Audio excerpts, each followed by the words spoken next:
Yes. Is that an alert you sign up for, or is that an app?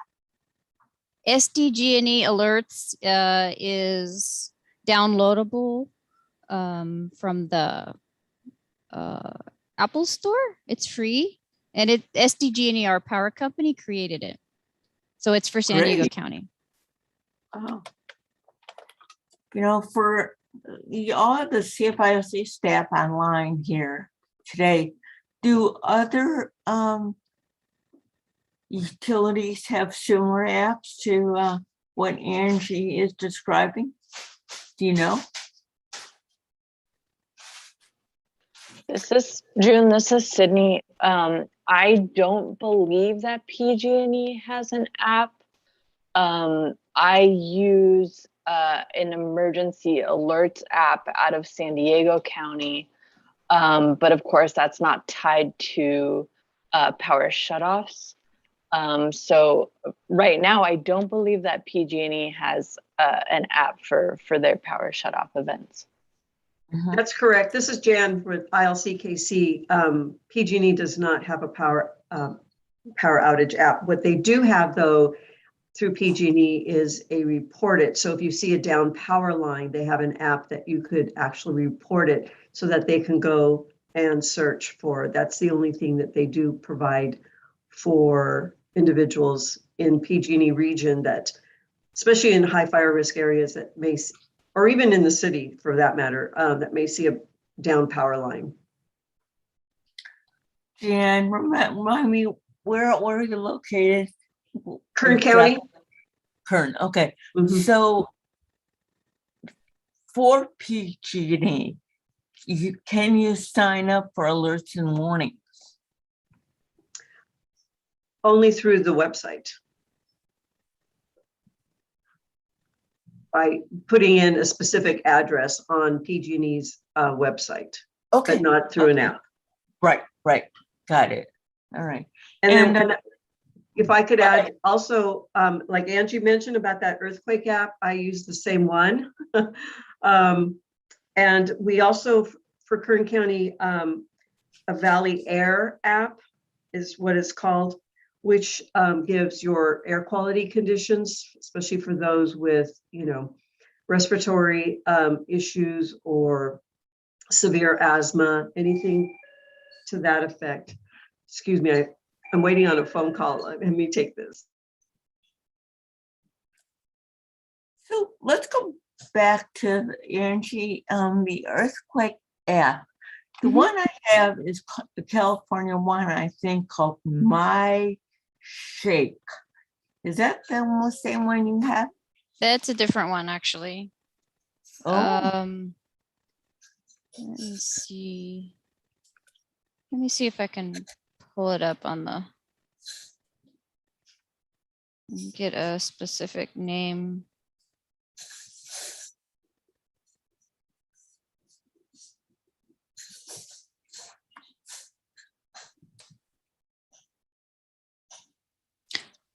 My Shake was supposed to So it's called My Earthquake Alerts and Feed. That's the one that I use. It's a red, it has a red square, like I said, and then in the middle of it has a white circle with a like a pulse kind of a. Maybe, I don't know. But it's free. Can you put that link? Can you put that link in chat? Okay. And sure.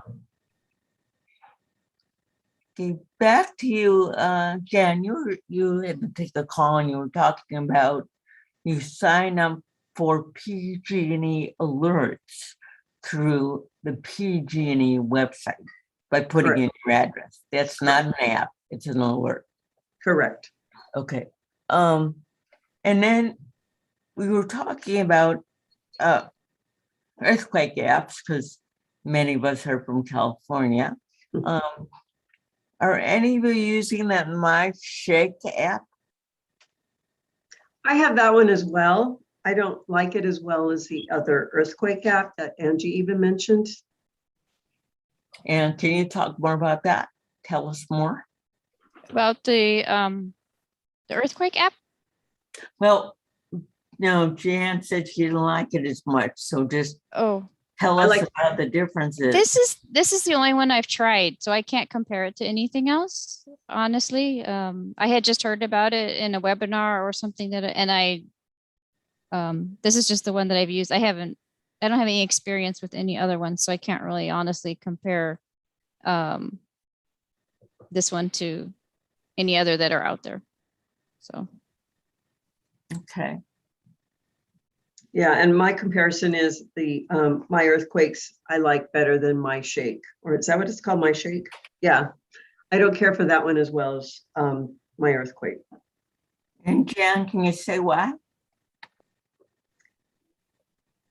In comparison between the two apps, my shake and my earthquakes, I prefer the my earthquakes, the same app that Angie mentioned.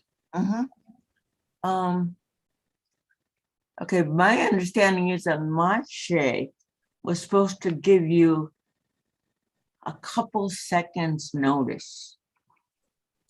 It's the first app that California promoted that said, this will give you some notice. Now, I've had it on my phone for several earthquakes and it's never worked. I've never gotten any kind of momentary notice that there'll be an earthquake in a second or two. Hi, June. This is Shayna. Russell has his hand up for a question. Great. I just wanted to see maybe if I was able to find the MyShake app by searching, but I was not able to find the other one mentioned. I believe, is it called My Earthquakes or is it just called Earthquakes? Or it's called My Earthquake. okay, My Mhm. Earthquake. Mm-hmm. Thank you. I'm going to try to locate these and place them in the chat as much as I am able to do. I'm doing this in a different window, but I also wanted to mention that just as the conversation started and I was hearing that folks were sharing information about their utilities and outages, I did some quick searching.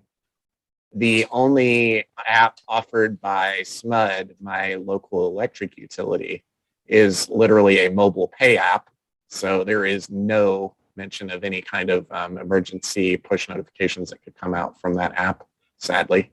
And I also did some searching for a Sacramento County emergency app, and there is none as well. However, I do know that I have signed up for text alerts from Sacramento County. I'd love to hear maybe if other folks have examples of apps for their local region. That would be really cool too. Good Kern question. County Fire Department, which is connected with our OES department, we have what's called Ready Kern, and it is not an app, but it is a reverse 911 system.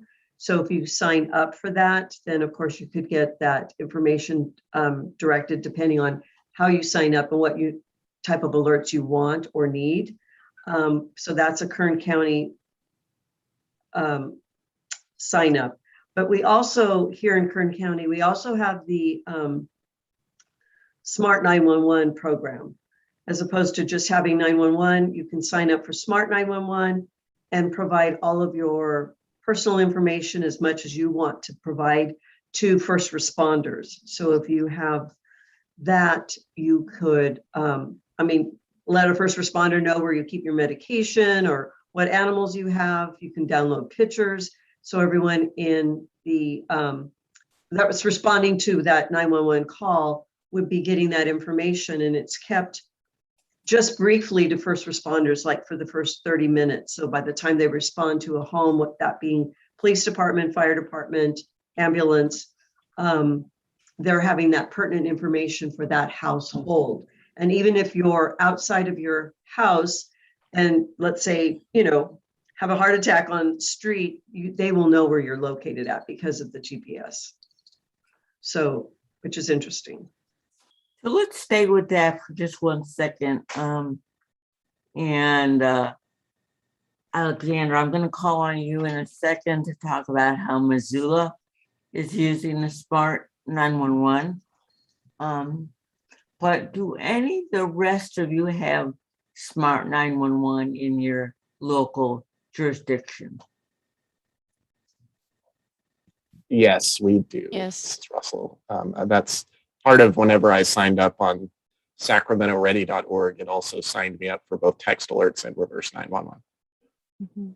And not all counties have smart 911, which is No, this the is unfortunate different. thing. It's different. It's not reverse 911. Right, This is smart 911. Mhm. Very- correct.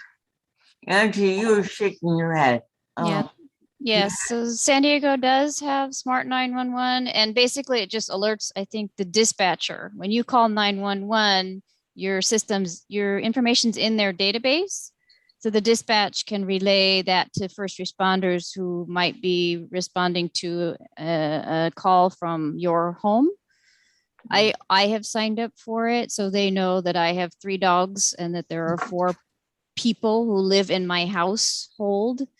They know it asks you for any information that you want to provide. So, you don't have to give any information that you don't want to give. But if I call 911 from my phone number, the phone numbers that I put into their system, either my cell or my home, if I call 911 from that, then the dispatch can then tap into the smart 911 and all the information that I've provided to the database, that there are 4 people who live in my home, that there are animals that we have there. You can also provide information about your disability. So, if someone is maybe has a hearing impairment or visual, you can put that into the system, and the dispatch will notify that to the responders that there's someone in that household who has this particular disability, or so you can give any information that you are comfortable giving that the dispatch then relays to the first responder. But I Right. wanted to make a comment also about what Jan had mentioned. San Diego also has the reverse 911. It's called Alert San Diego. And they also have a system similar to that called Accessible San Diego. And what they'll do is for people who sign up on their Alert San Diego, if they check a box that says that they have a visual or hearing type of impairment, then that they will send a video of an ASL interpreter signing what the emergency is. So, and also the phone would vibrate, or, there's certain things that they can do to make it a lot more accessible to people who have disabilities, that they may not hear the phone or be aware of an emergency that might be happening.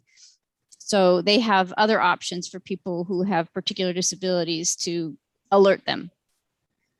Excellent. And yeah, in 2007 wildfires down there in San Diego, Yeah. that's how the problem was. The problem was identified, Mm. that the reverse 911 product was not reaching people Mhm. with any kind of hearing and some Mhm. kind of visual Mhm. seeing issue. So at that point, they actually did a lot of work to get to what you're describing now. Mhm. So it's really a nice model to point to, because they did a really nice job of,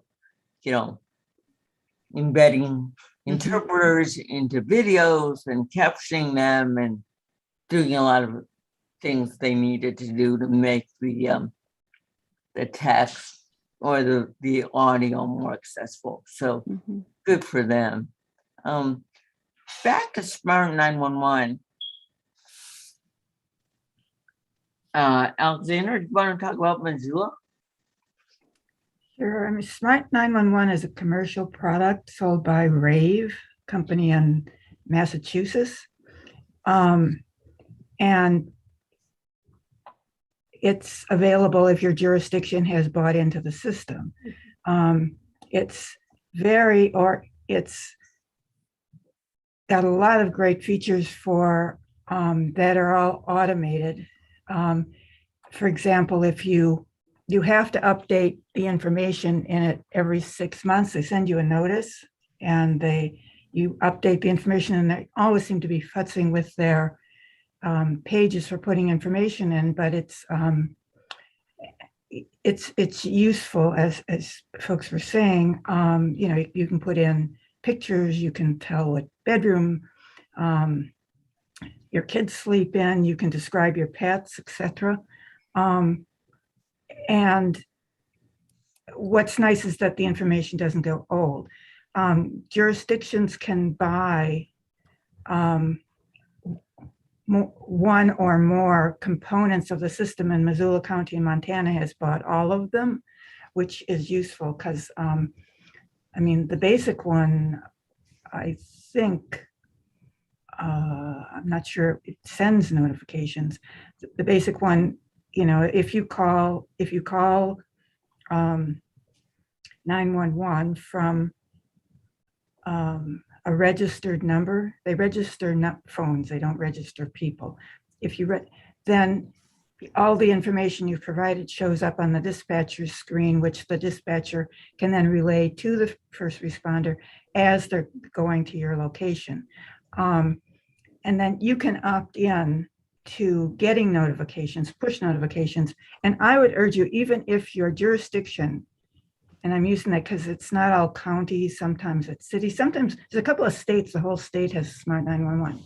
Even if your local jurisdiction doesn't have, hasn't bought into the Smart 911 system, if you're in another jurisdiction, for example, if you're in King County, Washington, which is Seattle, and something goes on, if you call 911 from the number that you've registered, from your cell phone, it'll be at this case,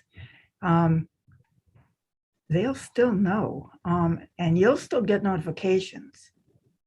I'm not too sure about that last statement I made. It's like, I'm not sure that, I think it will pull up on the dispatcher screen. So if you're out of your local jurisdiction, it's going to show up. But what's nice is that if you have agreed to receive notifications, and this is you have to agree to it. They aren't just going to do it. They're very into privacy. One of my friends here was driving through a county in Idaho, and she got a notification about black ice on the road, which probably saved her life because she slowed down and went around the corner, and there was the black ice, and there were cars off the road, etc. So you'll get those notifications if you've agreed to get notifications in other jurisdictions. It seems like a very useful system overall, especially if your county has all the components. One of the ways Missoula uses it is if you've signed up to have one of the features, and for example, there's a gas leak in one area, or there's going to be a power outage in one area, they will just alert the people in that area. It's one of the other features of the system. So it's worth looking up. You can get more information, just go to smart911.com. But the ability to work within other jurisdictions, I think, is quite handy.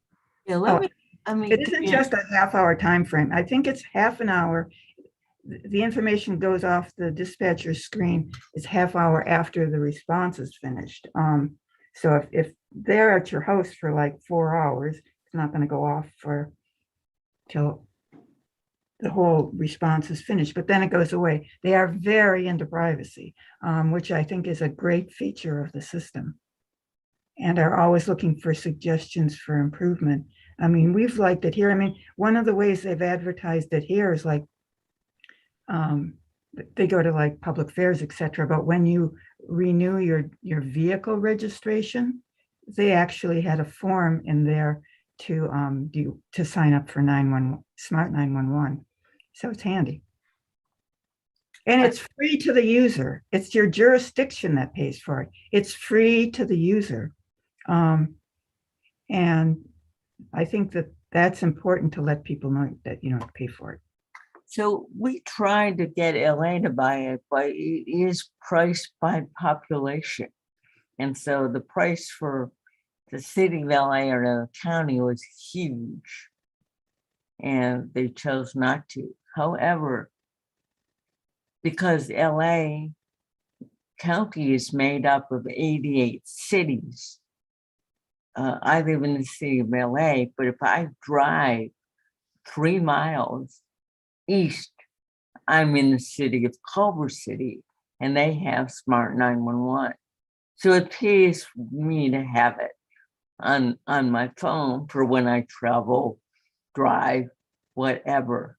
And I think the other item that we have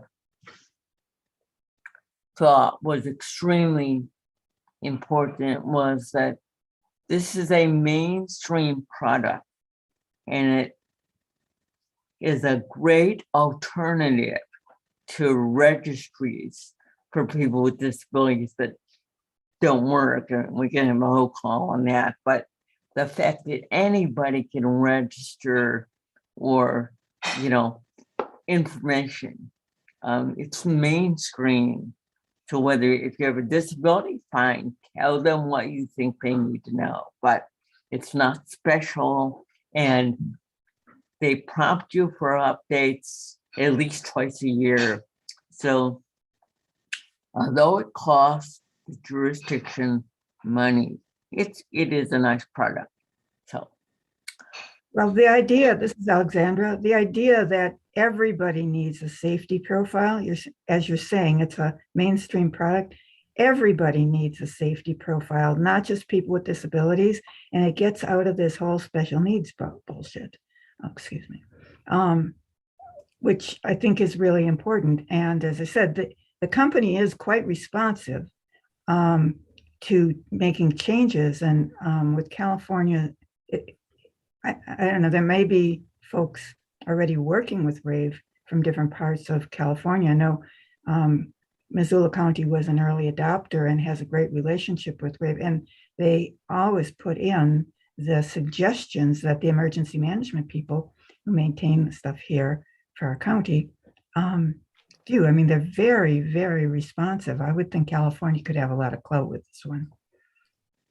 And there's ways, I'm not exactly sure about the funding for it, but there are pots of money that emergency management agencies can get into to help them pay for things like Smart 911.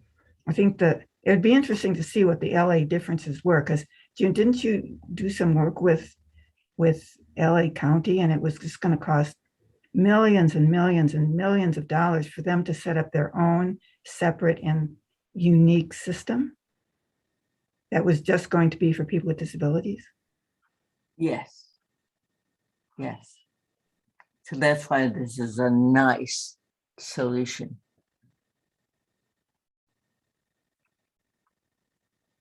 I just, back to Angie and Jan, I did put up my Shake information app in the chat, and what it says is when a seismic event happens, the app will use the phones of everybody who has it to try to measure the distance and prevalence of the impact of the quake, which is interesting. By using everyone's sensors, it captures data that seismologists normally have to have access to. Now, I thought it was a warning kind of an app as well, but I'm not reading that here right now. So how about the rest of you, your favorite apps?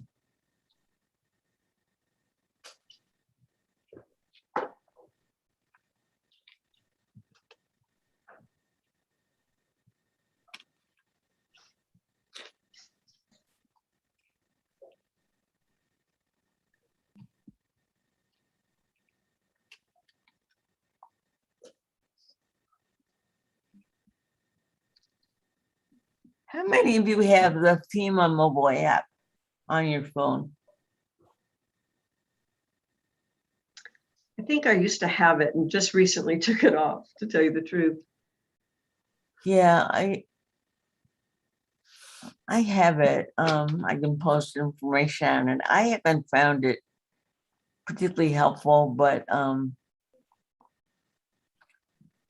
I haven't been in the middle of a major earthquake or fire or whatever for a while. So anybody use the FEMA app?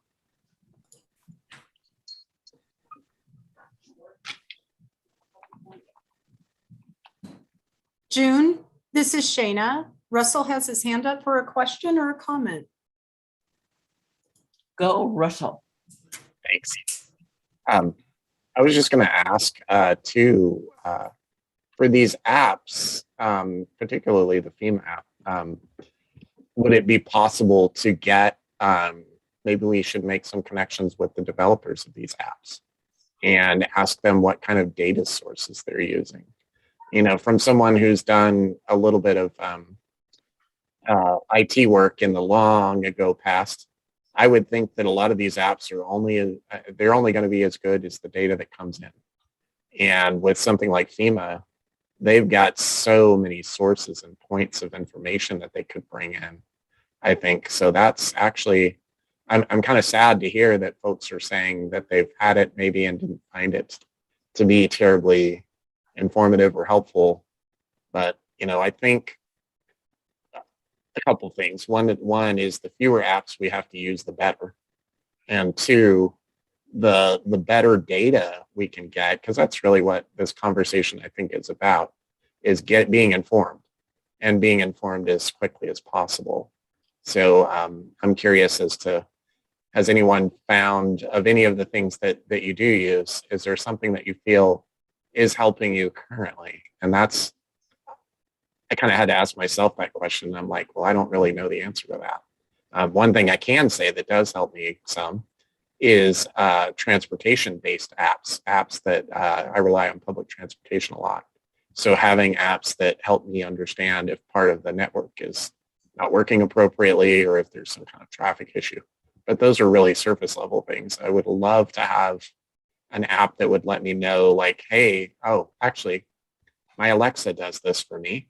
It lets me know when there is bad air quality, and also gives me a variety of weather alerts. And so in a way, I guess I am getting notified of those things. And I think that the Alexa actually does a tremendous job of kind of aggregating a larger number of various things. But I'm just curious, has anyone seen anything, an experience like that specifically for their phone? So just to close the loop on your FEMA app question, they do tap many databases, and they do give real-time alerts from the National Weather Service. And they do give information about local open emergency shelters and disaster recovery centers. Right. And also, I think it's valuable if you're in an affected area, you can connect the register regarding disaster assistance online, like individual assistance. So that's valuable. Yeah, that sounds like a tremendous app. Then I'm definitely. I'll put that in the chat. This is Alexandra, June. In the FEMA app, you can enter up to 5 locations to receive alerts to places you care about.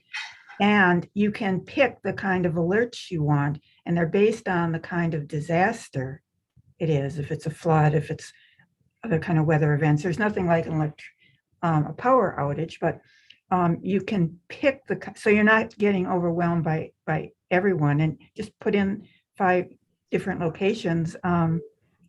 I mean, I think they can be useful. I mean, I'm trying to remember if it's the FEMA one that comes out with this outrageously loud siren. I hope not, but I've got one on mine that I mean, it scared me to death when it came out because I had never received one before and I didn't recognize how to turn it off. I'm not sure the FEMA one does that, but I mean, the FEMA one's easy and free and you can customize it by location and type of disaster you want to be alerted to. So it's worth having.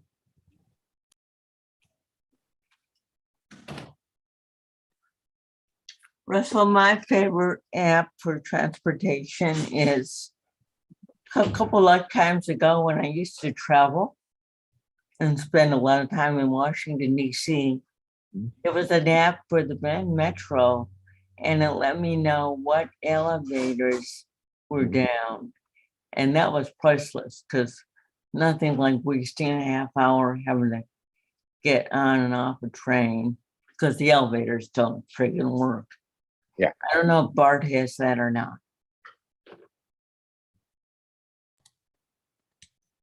This is Alexandra again. Russell's point about working with the developers, and some of them might be outside what you normally think about.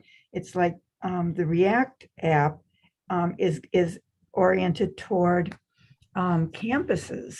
And, you know, I would think that that would have some features in, you know, React Mobile, you know, for, I mean, I think student safety, walking around campus at night, but that kind of developers, has anybody got a list of developers of these things? Because you're bringing the same message to them around accessibility. To do it, be interesting for California to do a developers conference on this one, or to have somebody do a developers conference. But I think thinking outside the box on this one's important, you know, because React is oriented toward campuses. The developers, I find you can find them if you go to the App Store in Apple, and then you click on the developer's website. It does give you a lot more information about who they are. Also, just very quickly, I'm putting a big tag on my own to-do list to bring part of this conversation into the fourth Thursday Disaster Strategies Coalition call as well. I think that there are a lot of things I've heard. Alexandra, your point about campuses, especially university campuses, having approaches that are very unique and kind of elaborate is very true. So perhaps some of these problems and some of these like thoughts and conversations just need to be had in the right way, right? Maybe there's a, like you said, a developers conference waiting to happen. A new tool or a new set of tools, you know, could be developed. This is Alexandra. I've also found, I mean, ESRI's got some amazing apps, and they've also got a big emergency management users section. I mean, getting to ESRI to incorporate the kind of accessibility issues across their stuff, because there's so much more than just a mapping companies these days, and they have access to such great data sources. They're actively interested, and they're in California. And you've already had somebody, I think, on one of these other calls from ESRI talking about it. It's like some of their just apps in general that folks can use are just incredibly powerful. So that's a developer I would want in across the board. And they work with so many developers and work with emergency management. Vincent, I see your hand up. Yeah, my daughter's going to Washington State and she's studying communications and journalism. And she made a website. She shared it with me and I told her, your website's completely inaccessible. She goes, well, my teacher didn't really focus anything on that. So that's another thing too, is getting it on the ground floor, because accessibility has to start from the beginning. When I went to the CSUN conference, they were talking about accessibility in apps, accessibility in websites and web pages, and also video. So those issues are starting to come up. But again, you know, there has to be a way to kind of get the people to buy in on it. and more or less like change the thought process of focusing on the accessibility first before design and how it looks and whatnot. So yeah, it would be a good plan on there. And especially if we get in on the ground floor with colleges, we could train the future generation to go through and try and, do that. And there are quick add-ons you can add onto your phone to check to see if apps are accessible or not also. Hmm. How, say more about that, Vincent. Yeah, let me try and look for it on my phone. Okay. I put it on there, and then of course it kept popping up everywhere, and I turned it off. What is this thing? What is it? Shoot, I gotta find it and share it with you guys. Take your time. Oh, accessibility. It's an accessibility scanner. Let me try and look in the store for it. Maybe find the link.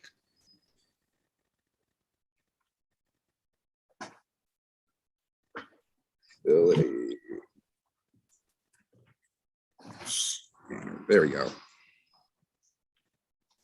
And this is for a Android phone. Oh, that's it. It is made by Google. Google made it. So I think if you just go in and I'll put it in let me try and find a link on a web page to link it up for you guys.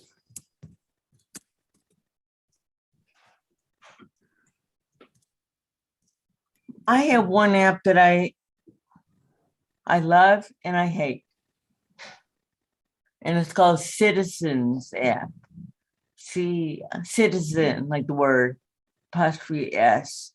Somebody could get that link and post it. It's only available in maybe bigger cities, but I like it because it tells me where there's a problem, a local fire, somebody's been robbed, a big car accident, with video sometimes and a whole lot of community input. But it's also quite aggravating because it kind of reminds you, if you're under any false belief that you lived in a safe area, you don't. But what I like about it is I was once in New York City, going to meet a friend, and it came up and it said,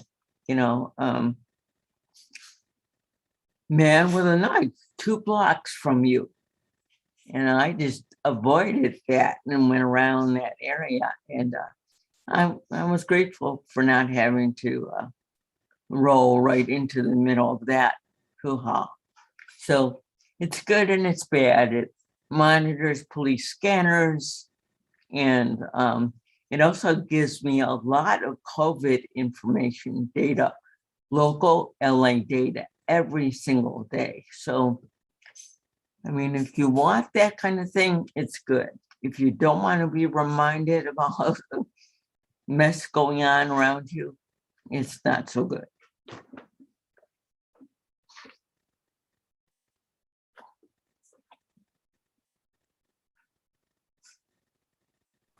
Does anybody use Waze for traffic too? That's the one I always use. And that one's pretty good too. It's rerouted me a few times around situations. And you could have Boy George as your voice on it now. They're offering that for a limited amount of time. So Boy George tells me where to go. Well, that's definitely worth it, Vincent. Yeah. The thing I don't like about it is in big cities, it's got some pretty dangerous left-hand turns in there. I never mind the left-hand turns, and I just keep driving and make it reroute me. I'll start kind of going my own route sometimes too. Yeah, especially in the city. You don't want to make a left-hand turn across a major road. Right, 4 lanes of traffic. Are you out of your mind? Yeah. This is Todd. I'm curious, do they take into account where there are and are not curb cuts accurately with any of the, with that, especially that one, because I hear that one used a lot? I haven't checked it, but I'm going to the city next week, so it might be something to do. Oh, that's some tedious work. I know that Disability Rights Washington was looking at this broad-based lack of curb cuts, and I think one of the issues being that, especially on those precarious left-hand turns, is who might be in the box when that turn is happening, etc. So it would be that'd be a real nice safety feature if they could keep it current. Yes, that would be great. As somebody who had the contract 1 year to map the curb cuts in the city of Santa Monica, that is one heck of a project to keep current. I think maybe Google might be the one to tap for that, because they do all the Right. routing and mapping. And I think they do it for Waze too. And Right. you know, Todd and I actually use, when I'm going to somewhere I don't know, I do use Google Earth to figure out where the curb cuts are. Wow. For in the distance from where I park to where I need to be, particularly if it's someplace I'm not taking public transit to and I don't know, but I know that parking is not exactly next door. Yeah, this is Todd. I love the feature, any feature that will help you find a safe way to get on from the sidewalk to the street and back again. My bigger concern is, as we go forward and cars become more autonomous, that there's accuracy in keeping vehicles from not intersecting with you in the intersection. Yeah, I used to ride a bicycle. Well, I think we've had one employee get hit by a car, and I've had 2 or 3 consumers get hit by cars, because when people are making left-hand turns, they're not looking right. Yep. And when I rode a bicycle, what I would do is I get right in their view. So when they're making that turn, they could kind of see me. Yeah. And then right when they look over to see me, I go, see, I point at them. That's where you're going. That's right. Give them a little shock. That helps them remember. Yeah. It's very scary out there. I don't move until I establish eye contact, which means I don't move a lot.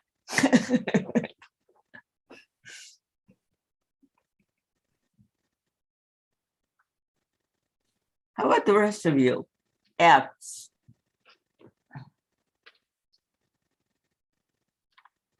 Are these just helpful apps in general or related to emergencies?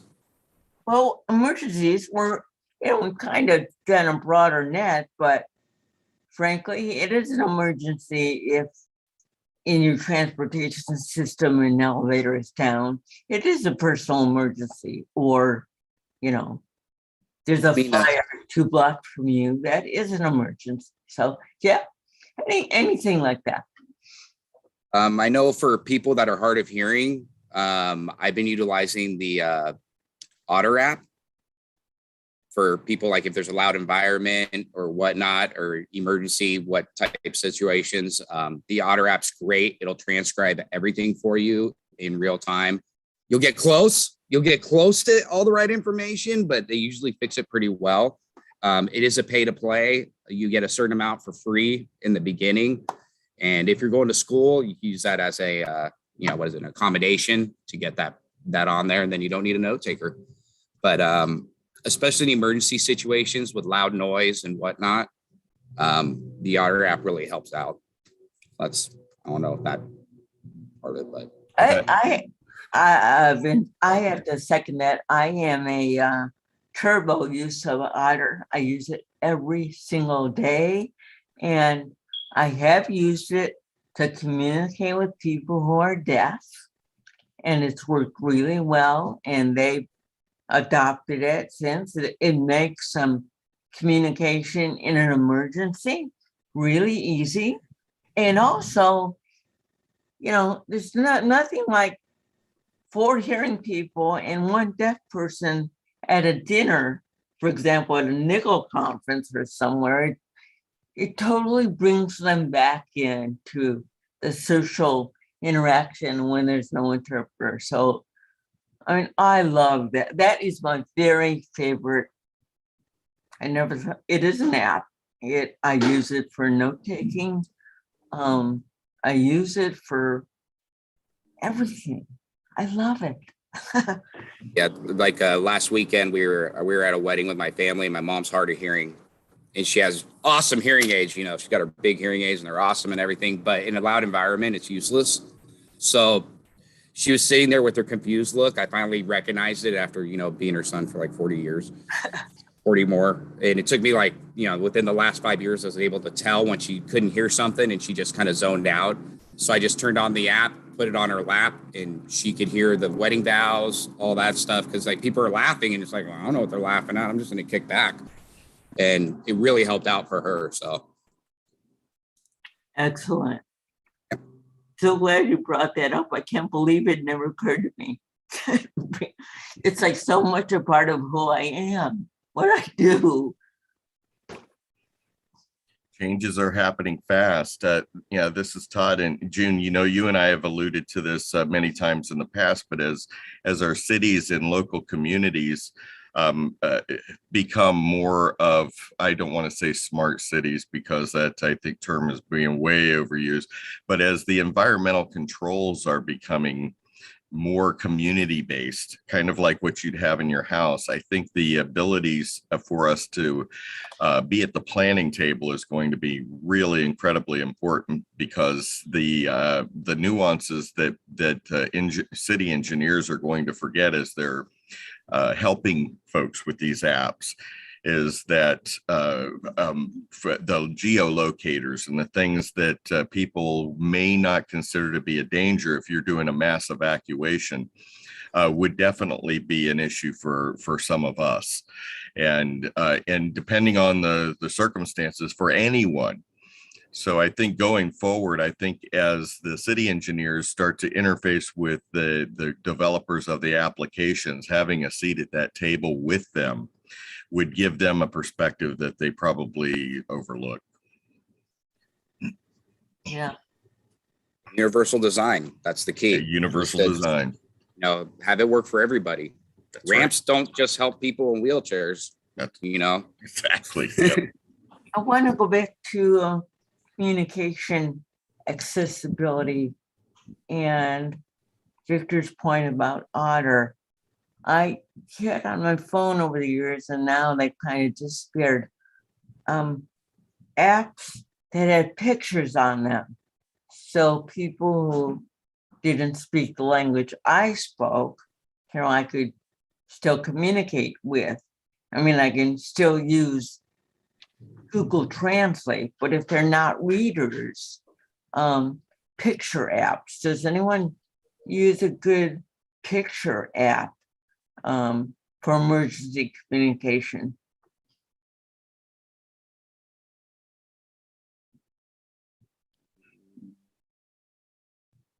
I'm looking for it. I know, picture board. I was gonna say picture board. Todd's got it down. That's the keep it simple. Well, but Todd, do they have an app? Because we paid for those cards. You're on mute. You're on mute. No, I was agreeing with you, June. We were just talking about this the other day. As you know, I was in an exercise with a lot of people with different disabilities, and that's absolutely correct. I mean, think about how much broader. I mean, this card, is only this big, and one of the complaints is that a lot of people wouldn't even be able to see these images if once you get to be a certain age, like myself. Correct. It's hard to see some of that.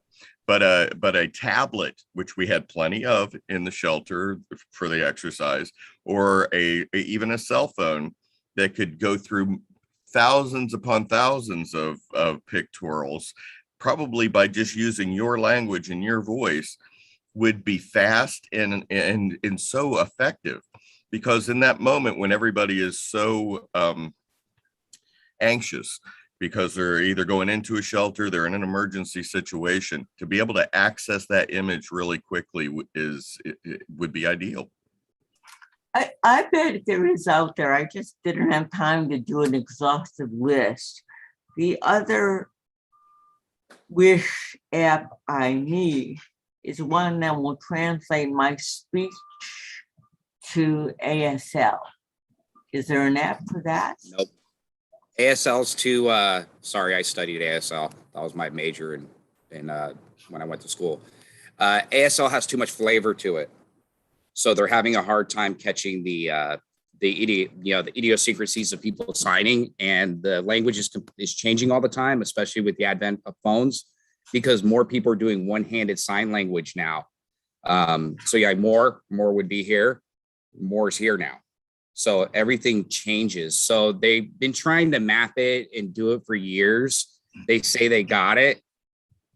I don't know, because you also have regional signs. There's no such thing as universal sign language. It's all, like American Sign Language is an example. We have everybody that's not from San Francisco does SF here as an example.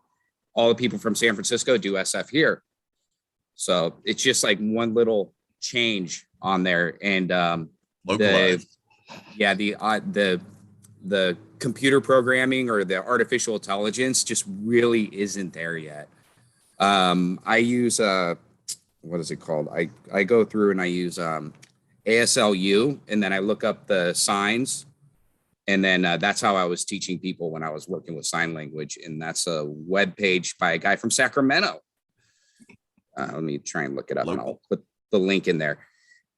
And June, this is Todd. One of the things that we were doing here before the pandemic was trying to have emergency credentialing for sign language interpreters, like Arizona has done, but with our own local flavor.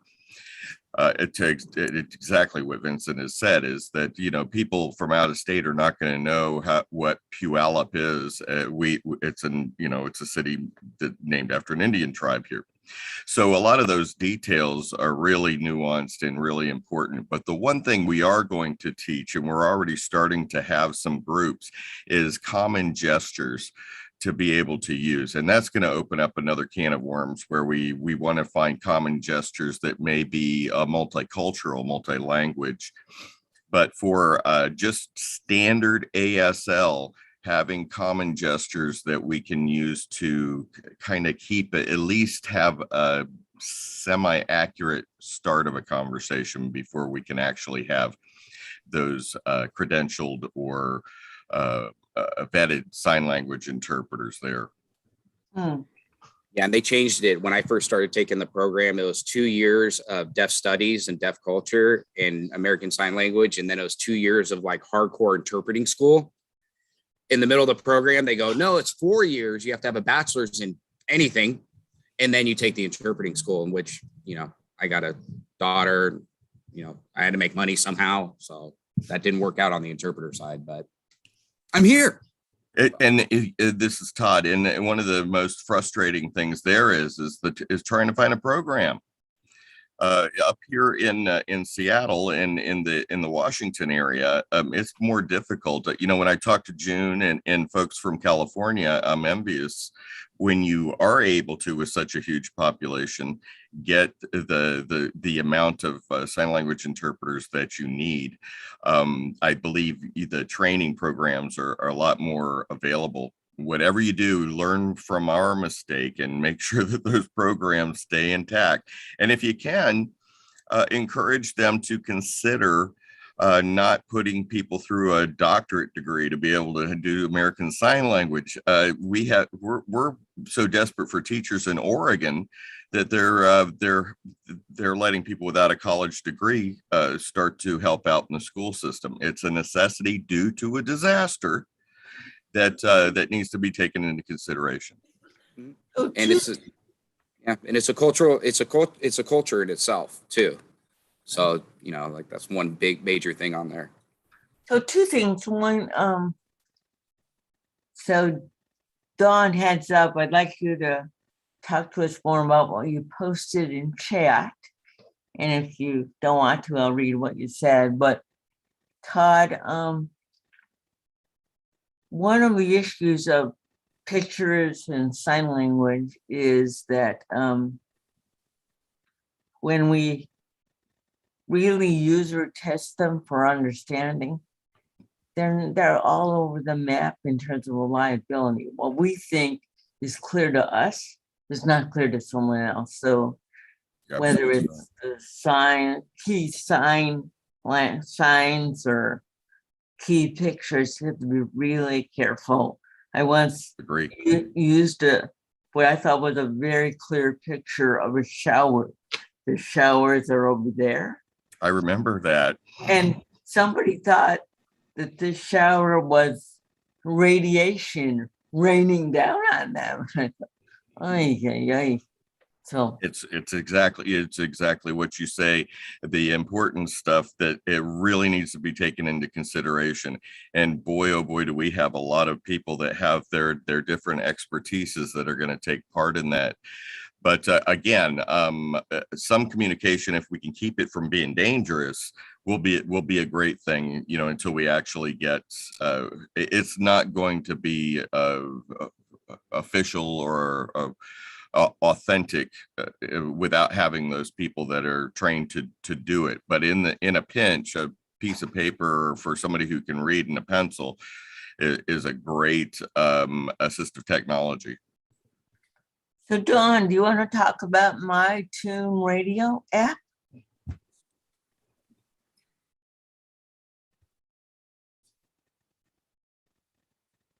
Dawn wrote in chat, I thought this was a great idea.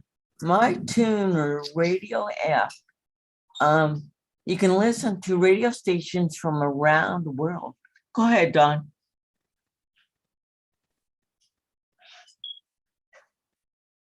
Oops. Can't hear you.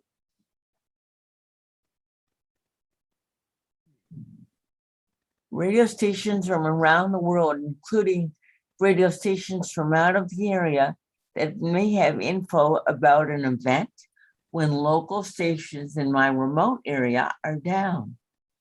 That's a really great idea. My tuner radio. Wow. We need NOAA weather on every one of those. And actually, that's where I do get the siren that Alexandra mentioned. And I also get a siren on some of the local alert and warnings that I've signed up for.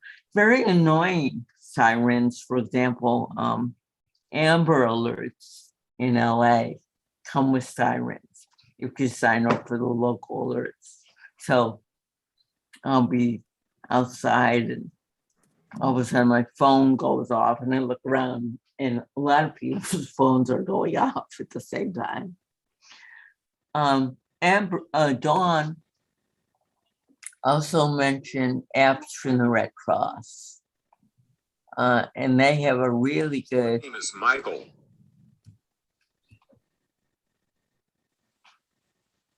They have a really good first aid alert or first aid app.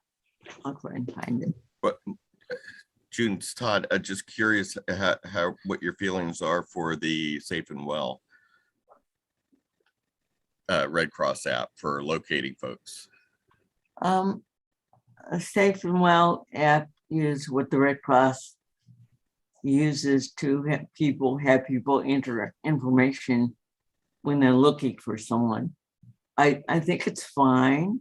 Facebook has one of those as well now, and there's a lot of those around, but I think Safe and Well was one of the early ones that I guess is still very much used, but some people like the Facebook app that lets you tell people, guess we had an earthquake here, but I'm okay. I'm okay. Hi, June. This is Shayna. We have a hand up. Russell has a comment or a question. Go, Russell. Thanks. I was just going to say that I think there are some really great ideas. I think that one of the things that's really great to focus on is some of these communication apps. I've heard some great ideas about, maybe if there's, I'm thinking whenever Todd pulled out the reference card there, I would love to have an app where I could just say a word and a picture would show, like on my phone, symbolizing. Because for me, manipulating something like that medical visual language translator would be very hard. I don't have, the dexterity necessary to pull out a card like that. But if I had an app where I could say, exit there, then it would, pull up the words as I was saying. So anyway, I'm getting excited because I think we need to maybe find some developers that might be on task for being able to help fill in some of these things that we're not finding. I love that idea of voicing something that could turn into a picture. I think we're a ways away, but they. Let's see. Angie has her hand up. Go ahead. Hi. So I had recently come across an app that's used in emergency shelters, and it's called the Show Me Emergency App. And it's a picture app for people who may be nonverbal or maybe have a difficult time communicating. I don't know if we've used it in our emergency shelters, but it's an app that I came across recently that I thought I'd mention, but it's called Show Me for Emergencies. And it's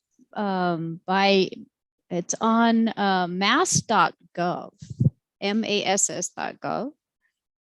So I don't know much about it, but it looks like it would be another ways of communicating to people who may be nonverbal or may be more comfortable using pictures to communicate. Or good so idea. It's also available in a flip in a book. spiral. Yes. And, I know Right. that North Carolina has those in all their caches, their supply trailers. Yeah, I don't know if we use it here, but I know they have an app. So I see Dawn says, safe and well. It used to be a lot more user-friendly, but since they changed things, it's not nearly as user-friendly as they used to be. It took 2 weeks to get a response from them when it used to be instantaneous. I'm planning on talking with them about this in the near future, them being the Red Cross. I used to use Safe and Well site to do emergency communication drills with different agencies. And we used it to be able to account for every employee, client, etc., within a few minutes after an earthquake. Now it isn't as effective. Sad. Thanks for the input.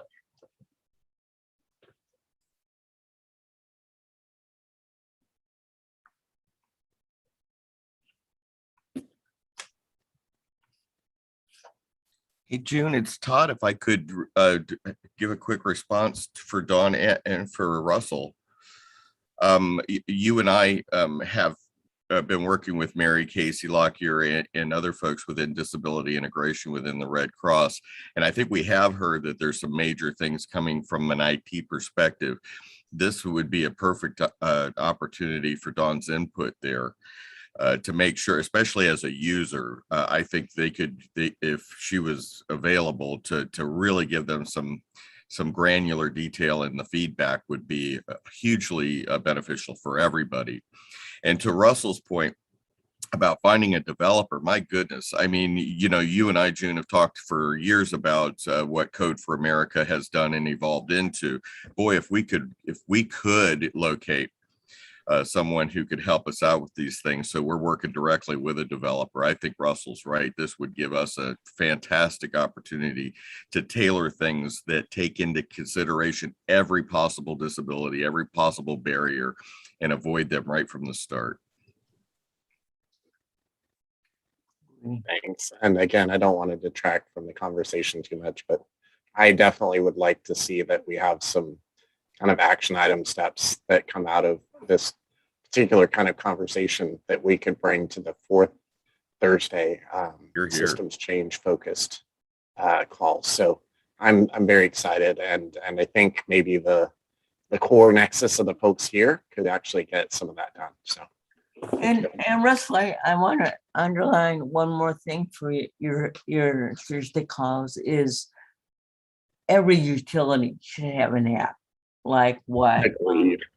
I mean, Agreed. Actually, and we don't have to do that. They have to do it. They have to do it. And moreover, if we need to pursue statewide legislation to force them to do it, then we need to do it. Because I think you're absolutely right. I would say not only did it do our utilities, but I would say our counties really should have something as well, just so that we're able to quickly access that information. Anyway. So June, this is Bruce. Can you hear me? Yes. Hi. One of the things that I wanted to sorry, I'm just seeing my camera here. I'm not normally just on my laptop, but the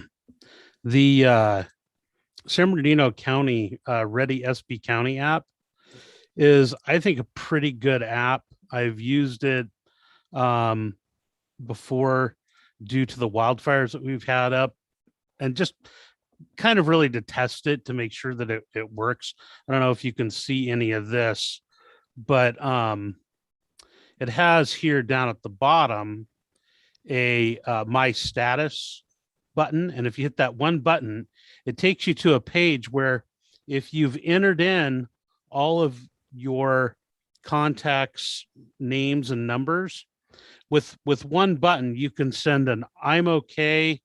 I don't know how well you can see this or not, but I'm okay or I'm not okay and I need help, right? And with one button, one click of either one of those buttons, it'll send a message that you type in here to everybody as like a text message all at once. So if I need help, I can type need help, fire, can anyone help me evacuate? And with one button, I can send that out to everybody on my contact list in one shot. And it uses text messaging, so it uses a lot less bandwidth. So if there's been an earthquake or something and voice calls aren't going through, the text messages a lot of times will go through. And this is the Ready SB County app. I don't know if anybody's heard of it. I know there's a similar Orange County app that does a very similar thing. So hopefully all the rest of the counties have something close. You know, Bruce, that is enormously impressive. And just think if we could combine that with a smart 911 application, that takes care of the old-fashioned special needs registry, awful solution. This would be a real-time way for people to communicate. I need help, and I'm a wheelchair user, and I live on the 3rd floor of an elevator building. Help. And the power is out. And it's been out for 72 hours. Whatever. Exactly, yeah.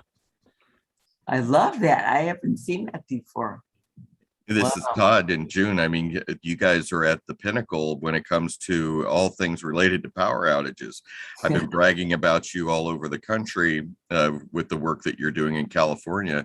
What better way to really make that robust than having something handheld that has batteries in it that could help people, navigate all the intricacies behind the power outages?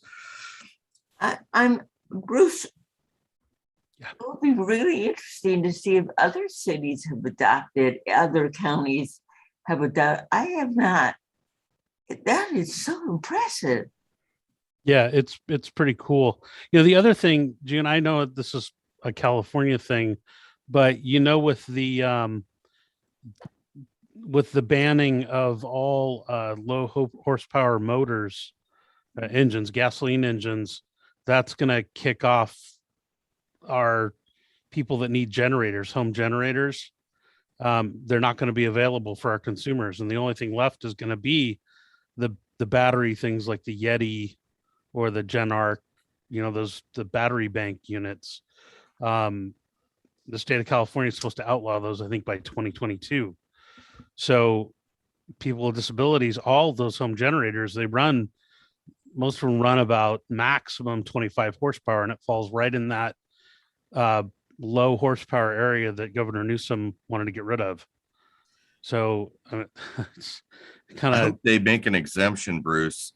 This is Todd. I really do. I think that the life saving needs to come far above lawnmowers and other horsepower stuff. People are already up in arms about those issues. But when it comes to mandatory power outages, I really hope and pray for not just California, but everybody who learns your lessons there. I mean, yeah, a lot of folks even have their generators running on natural gas, which is a really low carbon footprint in comparison. Yeah. But I mean, it's life saving. Let's face it. Let's back up a second. Sorry. It's a law now, or is it still being considered? Is it passed or not passed yet? I think he signed it. He did sign it, and there's no waiver for emergency generators. Is that I haven't read the whole bill. Somebody just put up a link to an MSN story, it looks like. Yeah, this is Dan, hi, Dan. from CFILC. Yeah, I just saw something in our local news in our NBC station. Looks like it's 2028 is the phase out of them. So there would be plenty of time to build in a legislative exemption for defining very narrowly an emergency generator. And it was AB 1346 by Assemblyman Mark Berman and Assemblywoman Lorena Gonzalez. We need to put that on the list, Dan. Yep. Yeah, at least this is Todd, at least the exemption. My hope is that if we put enough pressure on them, that they're going to have to come up with something even more reliable than the generator. The likelihood that that's going to happen, I wouldn't be willing to bet my life on it. So the exemption would be at the very minimum. If I was law enforcement or whoever's going to try and enforce these things, I don't think I could give somebody a ticket for running a generator to power whatever life-saving equipment that they have in their home. But again, you know, what the ripple effect would be is that people wouldn't be able to get parts for easily. I mean, we're seeing that happen right now. That supply chain issues.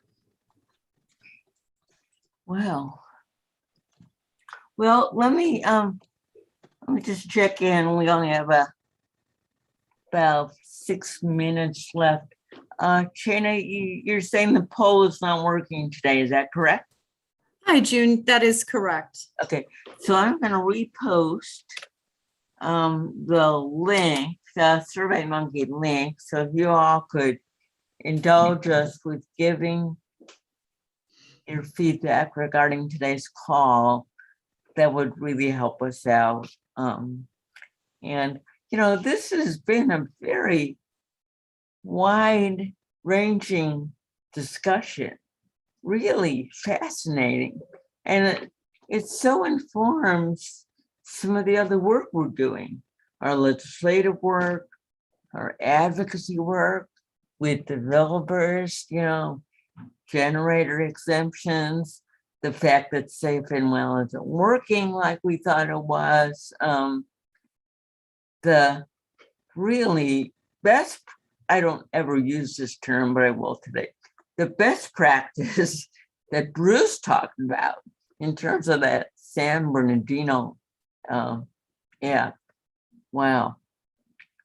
You know, I don't know if y'all know this, but you all can capture all the info in the chat. There's a little thing at the bottom of your chat with 3 dots, I think. And let's see, if you click on it,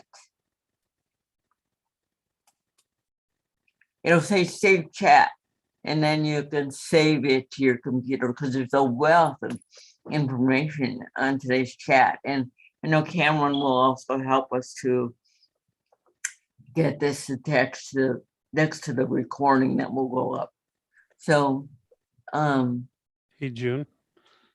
Bruce? Just another thought. I know that this is Orange County, but I know Orange County has stated that they will take text messages to their 911 operators now. I don't know how many counties are doing that. I don't even know if San Bernardino County does it, which is where I am now.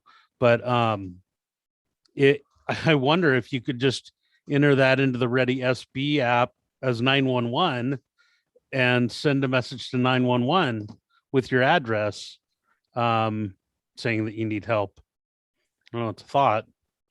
I think that's called Next Generation 911, where they do take text, and you do have to check out whether that's working in your local area or not. Next Generation 911. Interesting. Anyone else?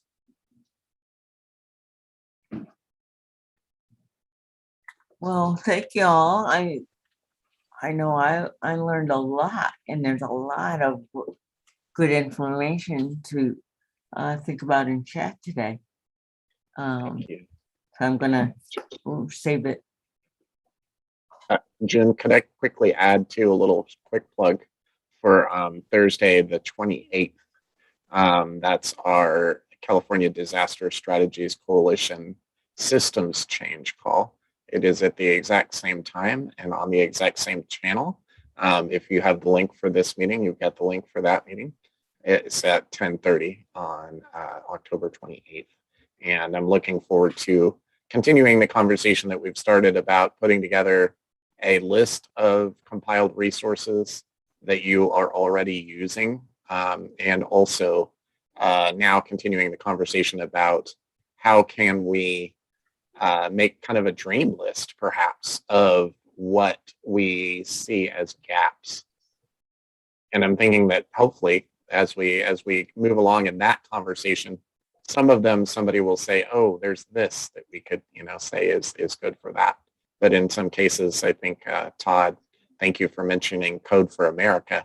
They are an organization that works to do good social justice coding and programming. So perhaps that's a natural fit and somewhere that we can connect to. And as Todd said, we have a lot of homework that we've created for ourselves here, which is, usually the case. So that's a very good thing. And one last reminder, these apps do come and go. So as I was preparing for this call, there were several apps under my emergency folder in my phone that didn't work anymore. And when I went to update them, they were gone, or they cost money, or they reinvented themselves to be something totally different. So this is definitely a shelf life issue with every app. So thank you all for joining us today. It was a robust and great learning experience. So see you again in December, and on that Thursday call that Russell mentioned, which will be on October 28th.